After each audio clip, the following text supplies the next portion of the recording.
తాకండి, ముట్టండి, పరిశుద్ధాత్మ చేత నింపండి. ఈ సంవత్సరం అంతటా నా ప్రభువా నీకు మహిమకరంగా జీవించే కృపను అనుగ్రహించమని, అయా అనేకులకు మేలుకరంగా నీకు మహిమకరంగా జీవించే కృప ప్రభువా, నీ ఉచితమైన కృప మాకు అనుగ్రహించమని, ఈ ఆరాధన విషయంలో ప్రభువా నువ్వు గొప్ప కార్యము జరిపిస్తున్నావు దేవుడివి. ఈ ఆరాధనలో ప్రభువా ఒక ఆత్మచేత అభిషేకించమని వేడుకుంటున్నాను. నూతన జీవితంలో నూతన క్రియలు జరిపించు. మార్పు లేని బ్రతుకుల్లో, మార్పు లేని జీవితాల్లో, విడుదల లేని జీవితాల్లో, చీకటి విడుదల లేని జీవితాల్లో ఈరోజు నాయన ఈ ఆరాధనలో గొప్ప విడుదల కార్యాలు జరిపించు.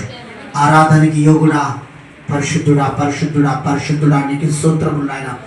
అయ్యా నీకు స్తోత్రం, స్తోత్రం, స్తోత్రం, స్తుతి, స్తుతి, స్తుతి, స్తుతిలకు పాత్రుడా నీకు స్తోత్రము. నా ప్రభువానికి వందనాలు.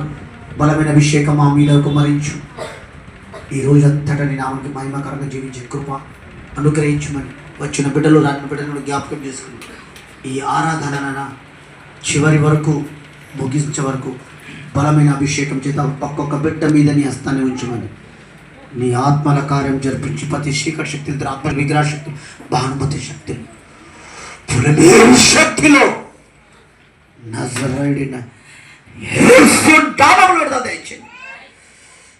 నజరేయుడైన యేసు నామములో విడుదల దయచేయండి.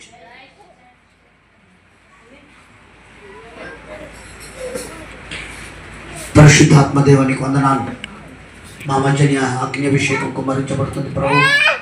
ఒక్కొక్క బిడ్డ చీకట్లో విడుదల తెచ్చి రోగుల నుంచి స్వస్థపరచుకోండి. ప్రతి బలహీన నుంచి విడుదల తెచ్చేయండి. వాక్య భాగ్యం వెళ్తున్నప్పుడు బలమైన అభిషేకం చేత నింపి వాక్యం ద్వారా నాతో మీరు మాట్లాడి దీనామని మేము తెచ్చుకొని ఆ వాగ్దానం ద్వారా మా బ్రతుకులు మార్చుకొని కృప దయచేయమని యేసుక్రీస్తు నామములో మిక్కిలి విధంగా ప్రార్థన చూపించడానికి వేడుకుంటున్నాను. ఆమేన్, ఆమేన్.